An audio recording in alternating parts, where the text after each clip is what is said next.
Action, कामों की में गलियों की सफाई का काम शुरू। मजीद तफसीलात जानते हैं तहसील रिपोर्टर मोहम्मद शहजाद से। जी मोहम्मद शहजाद, बताइएगा क्या गलियों का काम शुरू हो गया है?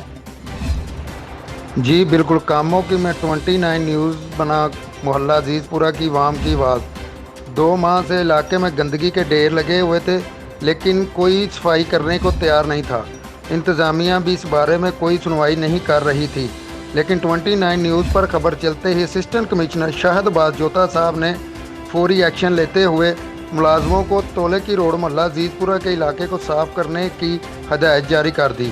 इस हवाले से शहरियों ने 29 न्यूज़ के नुमाइंदे से खुसूसी गुफ्तगू करते हुए बताया कि 2 माह से कोई बात नहीं सुन रहा था, लेकिन 29 न्यूज़ पर खबर चलते ही फौरी अमल हुआ और साथ ही 29 न्यूज़ और असिस्टेंट कमिश्नर शाहदबाज जोता साहब का शुक्रिया अदा किया। कैमरामैन मोहम्मद वसीम के साथ तहसील रिपोर्टर मोहम्मद शहजाद, 29 न्यूज़ कामों की। मोहम्मद शहजाद, आपका बहुत शुक्रिया।